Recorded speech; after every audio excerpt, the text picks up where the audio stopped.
Најпрво да се представам. Јас сум професор доктор Флорина Поповска-Перчинич и доаѓам од Факултет за ветеринарна медицина во Скопје, а овдека сум во својство на заменик уредник на списанието Македонски ветеринарен преглед, кој што е официјална публикација на нашиот факултет.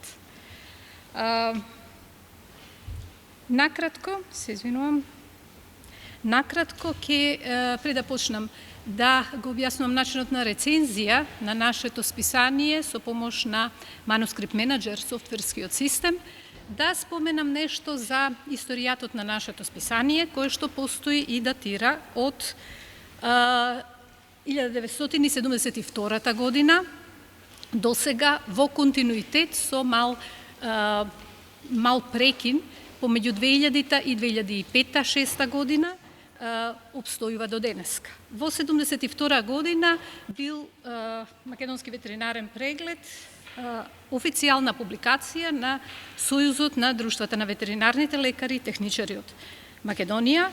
Бил двогодишно списание и се објавувале трудови на македонски, англиски и руски јазик.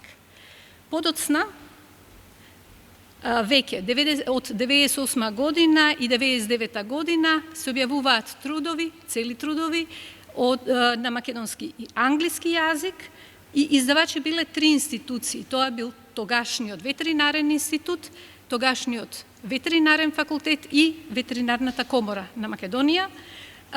И тука има мал прекин се до 2007 година, кога фактички продолжува објавувањето на нашето списание, веќе сега под покровителство, односно како издавач, Факултетот за ветеринарна медицина при УКИМ, кој што фактички настанува со спојување на поранешниот ветеринарен факултет и ветеринарен институт, и во тие години фактички имало и мал прекин на издавањето на списанието.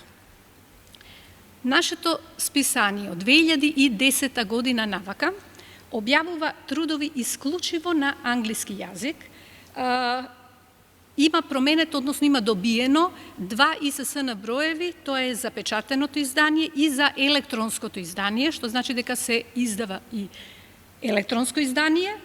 И денеска веќе, од 2013 година, списанието има интернет страна на која што се објавува сите содржини на списанието, а нова интернет страна имаме и од 2019 година, и трудовите се, како што и претходно 2010 година, почнуваат само на англиски јазик, се издава 2 пати годишно и изгледа така како што беше прикажан на претходниот слайд. Оние основни карактеристики на списанието, тоа е дека е Open Access Journal, односно списание со отворен пристап на трудовите in extenso, бидејќи се сметаме дека е тоа многу важно за видливоста на науката, која што се презентира од страна на научниците што објавуваат во нашето списание и едноставно за науката во целина.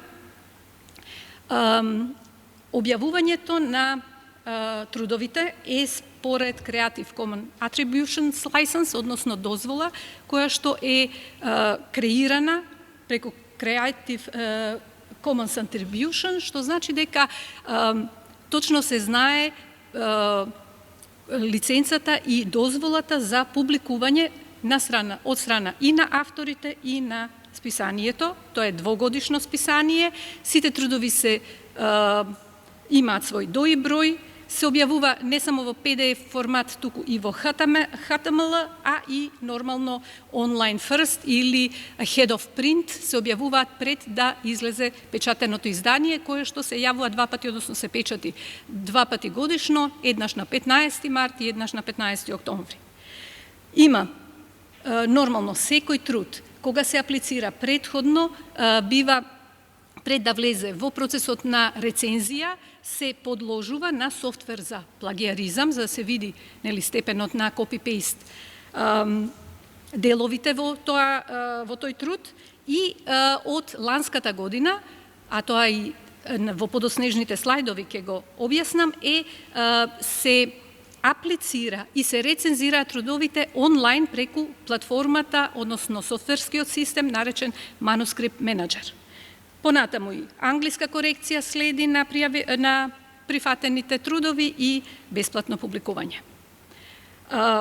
Нашиот часопис објавува 5 типа на научни трудови, кои што се тука прикажани, а од 2015 година е издавач и сциендо, односно претходно поранешен Де Груйтер. Уредувачкиот одбор, кој што само накратко покрај главен и одговорен, заменик уредник, технички уредници, се состои главно од советодавен меѓународен одбор, така наречен advisory board, кој што го сочинуваат 45 членови од 22 држави, а локалниот уредувачки одбор го сочинуваат 11 членови од нашиот факултет. И индексираноста на списанието е прикажана на овој слайд, каде што ова се само дел од најрелевантните бази каде што е индексирано списанието, инаку има и многу повеќе на веб страната. Метриката на списанието, како и на трудовите, постојано се следи и е достапна на веб страната на списанието. Моментално за 2019 година Х-индексот изнесува 5, меѓутоа овдека се забележува на десната страна на слайдот дека има и други параметри, како што се Scimago Journal Rank од 0,158 и останат, тука е прикажан само еден од импакт на фактор на цитираноста на поединечните трудови. Меѓутоа, деталната метрика е дадена на самата веб страна на списанието и нормално таа постојано се менува еднаш годишно. И ние се трудиме во уредувачката политика да ги одржуваме високите етички стандарди за публикување кои што се пропишани од КОУП, Комитетот за етика во публицирањето, како и останатите други институции кои што се тука наведени и кои што пропишуваат одредени правила или guidelines како треба да изгледа етиката и да се придржува секоја уредувачка политика на етиката во публикување и во, се разбира, рецензирање. На веб страната рецензирањето и етиката е дадена посебно, за да може да се, или пооделно, за да може и рецензентите да ја видат уредувачката политика, политиката за рецензирање на списанијата и основното е, кој што фактички е наведено на веб страната, односно на тие упатства и објаснувања до каква етика на рецензирање се држи списанието, основно е да се објасни и да се свати дека рецензијата треба да ја подобри научната публикација. Треба да поттикне една дискусија за резултатите, за дискутирањето на податоците до кои што дошле авторите. Тоа е еден процес на постојано учење и надоградување и да биде позитивна во тој аспект рецензијата на трудот, да придонесе за подобрување на еден научен труд. На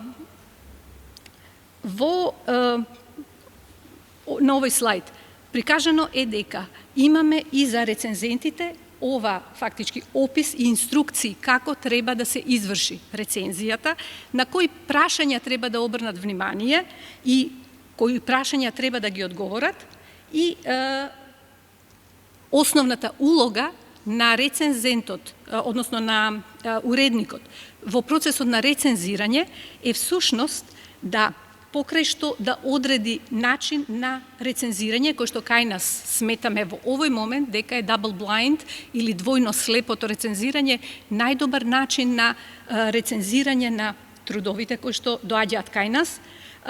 Понатаму да се постојано, прво да се даде и одредена временска рамка за рецензирање на еден труд, да се одлучи секогаш одлуката на уредникот е врз основа на рецензиите кои што ги добива и нормално да биде таа меродавна. Постојано се надоградува базата на рецензенти или листата на рецензенти која што е објавена на веб страната на списанието и која што, како што предмалку и еден од претходните предавачи кажуваше дека постојано се обновува кај нас 2 пати годишно и се збогатува. Рековме дека во Македонски ветеринарен преглед ние користиме double blind рецензија и убаво претходните предавачи објаснија што значи тоа. Тоа значи, нормално, има предности кои што сметаме и зошто сме се одлучиле за double blind рецензија, а тоа е дека е многу поискрена, почесна рецензијата од страна на рецензентот. Тој не гледа нити на имиња на автори, нити институции, нити земји од кои што доаѓаат авторите и на тој начин сметаме дека повеќе пообјективно може да даде рецензија и да го оцени трудот, како и нормално се со цел да има поголема пристрасност при давањето на рецензија. Нормално негативности има, а тоа е прво дека многу поголема административна работа. Ние нас на уредувачкиот одбор кога го припремаме трудот за да влезе во double blind рецензија или двојно слепа рецензија, понатаму се случува да рецензентите некогаш може и да предпостават кои се автори, заради тоа што некогаш полето на истражување кое што го презентира дадениот труд е по-тесно и повеќе се знаат, меѓутоа ние гледаме во однос на бирањето на рецензентите никогаш да рецензијата да не биде од страна на рецензенти кои што потекнуваат од иста земја, не од иста институција во рамките на една земја, туку бараме двајца рецензенти кои што се од различни земји и различни земји од самите автори. И нормално некогаш се случува и да добиваме непрофесионални коментари од страна на рецензентите, па ние ги ублажуваме или некако, ама тоа се најчесто во прво, поретки се, многу се ретки. Сега во однос на оној софтверски систем преку кој што е и апликацијата на трудовите, меѓутоа и рецензијата, накратко ќе го представам, се нарекува Manuscript Manager и на предната страна, на основната страна на списанието, видливо има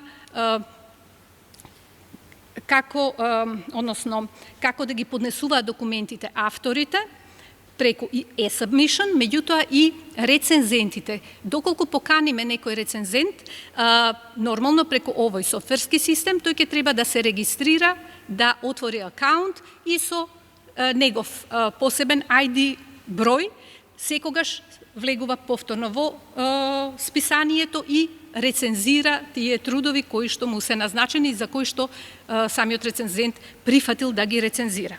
Значи, секој откако ќе се логираат и кога ќе сакаат да се регистрираат, било да е автор, било да е рецензент, отвара свој акаунт и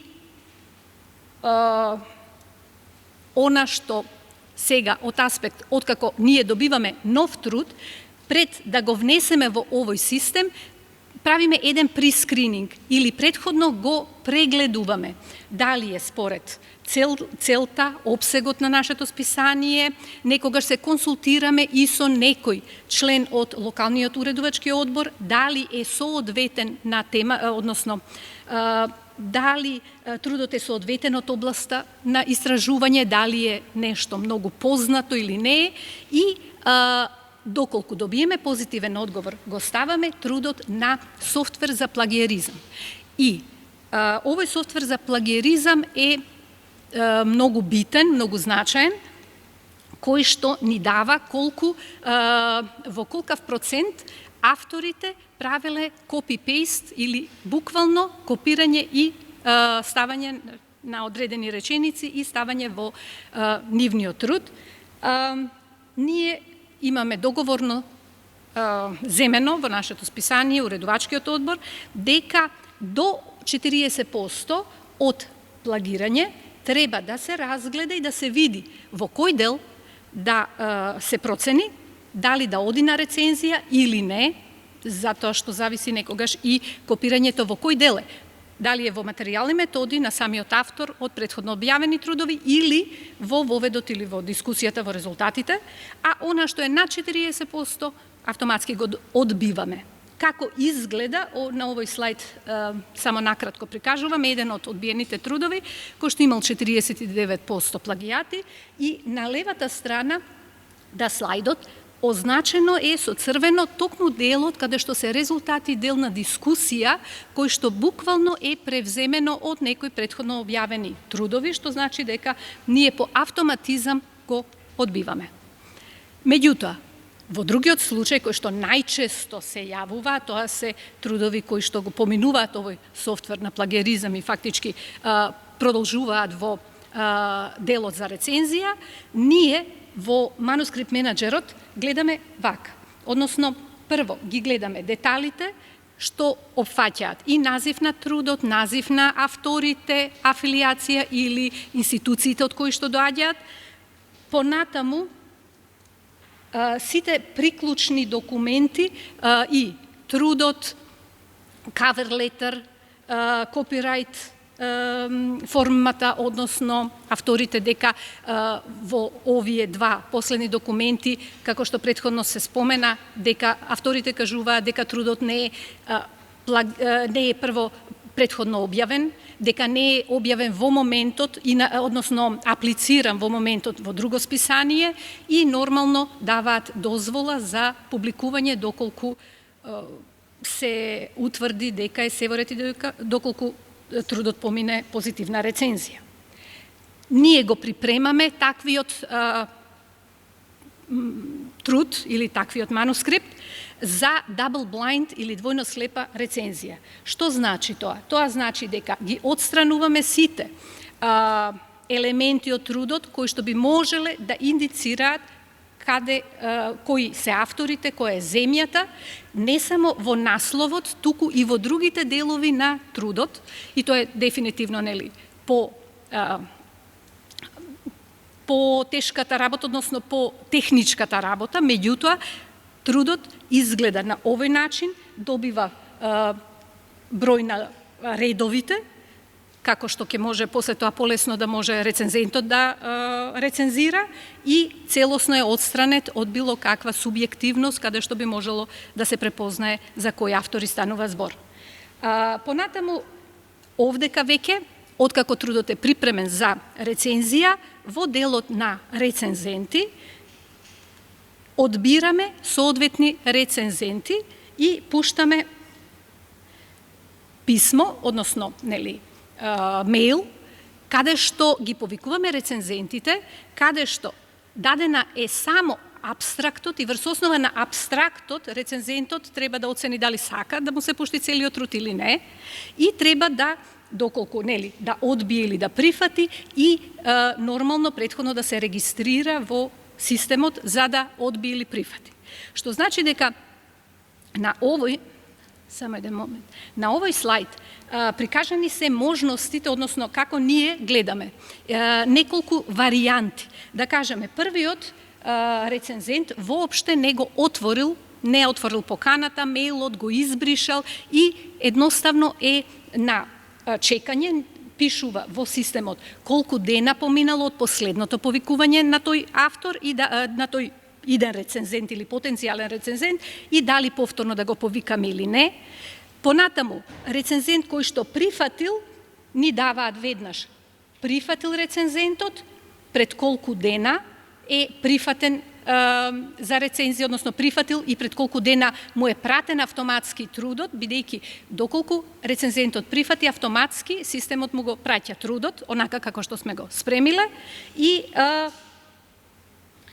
рецензент што одбил, или пак рецензент кој што прифатил рецензија и кој што вратил рецензија за одреден временски период, точно пишува и кога ја вратил и колку денови била рецензијата кај него. Кои се нашите рецензенти? Нашите рецензенти се најчесто од може да бидат од локален уредувачки одбор, меѓутоа гледаме да бидат од советодавниот одбор, значи меѓународниот уредувачки одбор, понатаму да бидат од листата на рецензенти, која што сега за сега е некаде околу 350 рецензенти, кои што во последниве 6-7 години рецензирале за нас. Понатаму може да се рецензенти кои што се предложени од страна на други рецензенти, бидејќи ако одбијат, ќе кажат јас не сум доволно вичен или стручен за овој труд, меѓутоа мојот колега или знам колега кој што и ќе го посочи. Понатаму некогаш рецензенти може да бидат авторите на цитираните референци во самиот труд, како и рецензенти кои што се предложени од страна на автори, меѓутоа тоа навистина многу ретко го користиме, откако ќе видиме дали има судирни интереси, дали тој што го предложиле е релевантен во тоа научно поле и најчесто тоа го оставаме како крајна солуција и навистина многу ретко го користиме. Посебно внимание се однесува за некогаш бираме рецензенти, нормално зависи од труд до труд, некогаш бираме рецензенти кои што се од различни полиња, меѓутоа на релевантната експертиза. Значи, можат, тоа се сродни полиња кои што се поврзани за предметот во истражувањето во тој труд и кои што сметаме дека може да дадат многу важен придонес во рецензијата на дотичниот труд или на одредениот труд. И нормално пазиме секогаш да се избегне конфликт на интерес, односно конфликт на интереси, како што пред малку кажав. И откако рецензентот ќе прифати, добива труд кој што е лишен од било какви знаци на индивидуалност на авторите и враќа рецензија. Рецензијата секогаш има, нормално трудот е секогаш со дел коментари на авторите, меѓутоа доле постои и коментари кои што се само за уредниците, каде што рецензентот послободно може да каже што размислува, како размислува, некогаш се идентични, некогаш и воопште не се пополнети овие коментари кон уредникот. И откако ќе добиеме минимум 2, односно нас не се потребни 2 позитивни коментари од рецензентите или 2 позитивни рецензии, авторите добиваат известување што треба да коригираат или да одговорат. Секогаш во ова известување на авторите ги има 2 рецензента или ако се 3 рецензента коментарите и секогаш се сугерира на авторите да не само што да коригираат, туку точка по точка да одговорат, значи пропратен документ да има, точка по точка да одговорат на 2 или на повеќето рецензенти. Истиот ваков мејл кој што е лишен од имиња, го добиваат и рецензентите кај нас. Така што рецензентите знаат, еден рецензент знае каква рецензија имал другиот рецензент или третиот рецензент и веќе имаме позитивни коментари од страна на рецензентите кои што кажуваат дека им се допаѓа овој начин и едноставно и они гледаат до кое ниво како се суди, односно се поклопуваат со рецензијата на друг колега, на трет колега и сметаат дека тоа им помага и во нивно учење, научување на некоја работа на која што они не обратиле внимание или пак едноставно се поклопуваат со размислувањата и со идеите. Нормално и кај нив имињата на другите рецензенти никој не се познава, односно не се дадени. И како гледаат во овој систем рецензентите, ова е еден акаунт на рецензент, каде што во секое време може да си ја види својата рецензија и која што профилот може да си го обогати со клучни зборови, полена експертиза, доколку да го апдейтира фактички својот профил, доколку добие некоја друга експертиза, и плюс има уште едно, дека може да добие сертификат, да си испечати сертификат за конкретната рецензија. Значи, софтверот му дава можност, си испечатува точно името и презимето на рецензентот, кој труд со наслов го рецензирал, кој датум, тоа е последниот датум кога ја пуштил последната рецензија. Овој процес може да трае, го прикажавме како да секој рецензент, откако ќе даде рецензија, после тоа коригираниот труд, ние го прашуваме дали повторно сака да го види. Може да биде 2 пати, 3 пати, како пинг-понг додавање помеѓу рецензентот и авторот, додека рецензентот не го одобри трудот за објавување. И фактички, одлуката на рецензентот е дека се прифаќа после ревизија или се одбива. Ретко ни се случува, меѓутоа се случува сепак да добиеме и 2 спротивни рецензии. Еден вели одбивање, друг вели major, или пак дури имавме еднаш и minor revision. И тука едноставно мора да се одолжи процесот од 30 дена кој што е даден на рецензентите за првична рецензија, со тоа дека нови двајца покануваме од сосема други земји, за да ние потврдиме на која страна би требало да ја донесеме одлуката, односно во кој правец да ја донесеме нашата одлука. Меѓутоа, секогаш трудови со 2 негативни рецензии се одбиваат.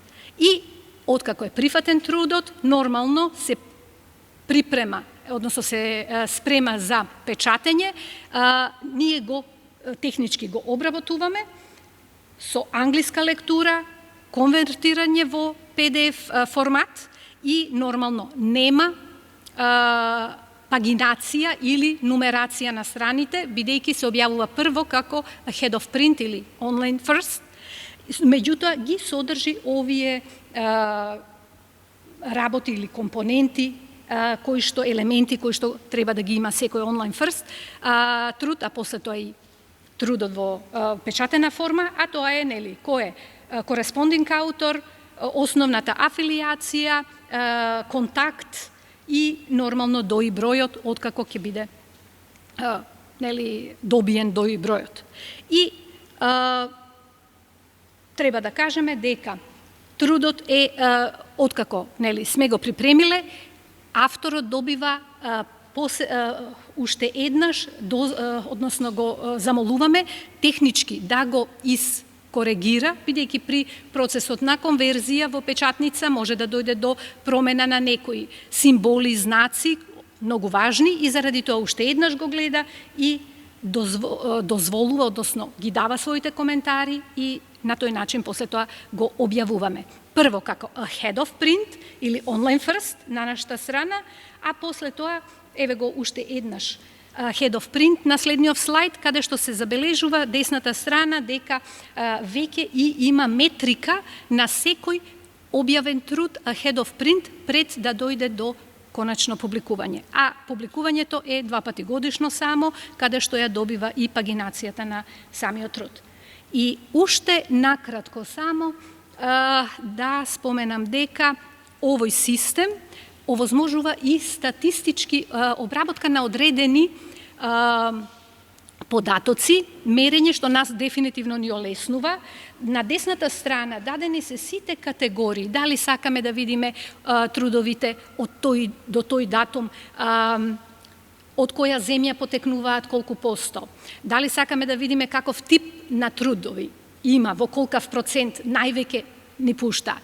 Процент на одбиени, на прифатени и така натаму во рецензија, сето тоа ни олеснува нас после тоа работата и метриката, статистиката која што е доста значајна во гледање на работата на самото списание. И на крај, само како заклучок, да кажам дека, односно да повторам, дека публикуваме во Македонски ветеринарен преглед само рецензирани трудови, нема нерецензирани трудови, само на англиски јазик, дека целиот процес и на поднесување и на рецензија е преку електронски систем со double blind рецензија. Рецензентите секогаш имаат централна улога и значи рецензијата е таа која што која што доведува до одлука на главниот и одговорен уредник дали некој труд ќе се печати или не и обавезно, односно од круцијално значење софтверот за плагиаризам. Нормално, етичките стандарди и брзината не секогаш е таа која што сакаме на рецензирање, некогаш знаат рецензентите да не замолат да пододложиме, со тоа и времето од поднесување на трудот, па се до публикување како онлайн фрст се одложува и не е во тие 30 дена, некогаш и 60 дена, па и 65 дена сме имале зависно од брзината на одговор на рецензентот. Воглавном, дали е ова некој идеален начин на рецензирање? Секако дека не е. Меѓутоа, ние сметаме дека во моментов нашето списание е најдобар начин за да може меродавно да се утврди квалитетот на поднесениот труд е токму со двојната слепа рецензија. И ви благодарам на вниманието.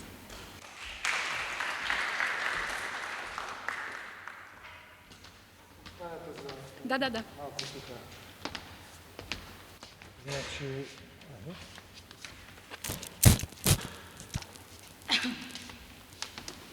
ви благодарам за презентацијата, одличната презентација и на сите останати претходни. Јас го следам вашиот растеж, особено во последните 5 до 6 години. Тоа се должи веројатно на вашата улога и на улогата на главниот уредник, кој што е моментално, мислам, и декан. И ја имам, да, и сосема ми е јасно зашто професор Спировски ве поканил вас да учествувате на оваа денешна трибина. Јас имам прашање пред да ви дадам збор на другите, сосема кратко, во однос на цената на чинење на манускрипт менеджерот, бидејќи мислам дека тоа е прилично скапо, бидејќи професор Спировски едно време одеше преку Манускрипт Централ и мислам што кога деканот веќе нема да биде декан, ме разбирате? Да, дали останатите идни декани би го поддржиле тоа плаќање, бидејќи тоа не е open source, колку што ја знам. Сега, ви благодарам на прашањето. Така, навистина е така дека е тешко публикувањето, особено бидејќи публикувањето на трудовите кај нас е бесплатно и значи дека целата финансиска поддршка доаѓа од самиот факултет.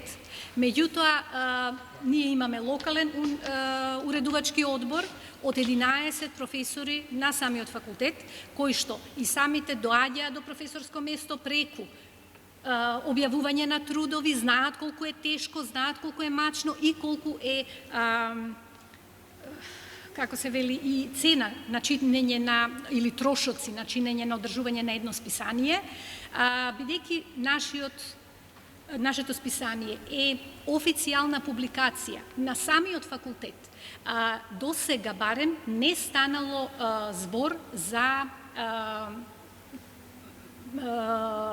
да се размисли доколку цената на чинење е ваква каква што е сега, дека ќе се избегне овој систем.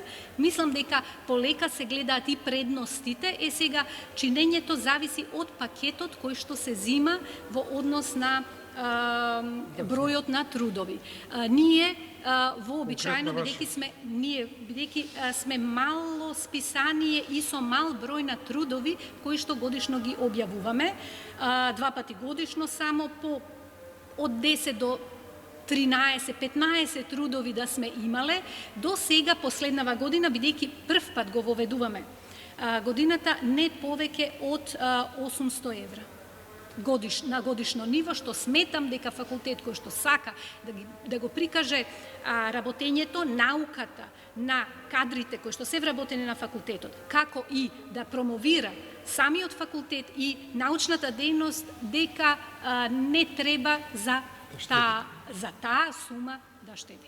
a nas, zato što sme со мал капацитет, односно со мал број трудови, таа цена nije sosema prihvatljiva сега за сега. Ви благодарам. Дали има од аудиториумот прашање, дискусија? Професор Спировски, пред да му дадам да го најавам неговото пленарно. Про мене е многу драго што прифативте, бидејќи според мене списание со најбрз растеж во квалитет, во меѓународна вклученост, во применување на етика, во применување на другите стандарди е вашето списание.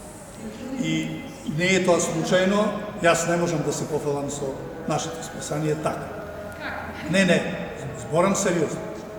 Меѓутоа, мислам дека тоа треба да биде афирмирано и да биде, како да речам, угледно копирано. Значи, треба нашите луѓе што се бават со тоа да копираат ова или нашава варијанта или некоја четврта варијанта, за да може да се оди напред. Инаку нема. Значи, многу ви благодарам. Многу ситна, незначајна работа. Пишувате двогодишно излегување.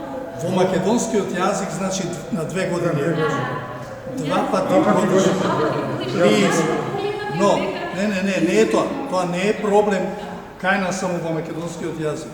Цела една дискусија се воведе на Светската асоциација за медицински издавачи околу ова 2 пати годишно или на 2 години. Од има исписанија што излегуваат на 2 пати. Убаво вие сте пишале 2 пати годишно во англискиот текст. Веројатно 2 пати треба да биде. Не знам јас. Али не е само кај нас. 20, 30 на англиски има доста да бидеме внимателни околу тоа. Од иностранскиот јазик исто има замки околу периодичноста на излегувањето. Тоа зборувам и за останата.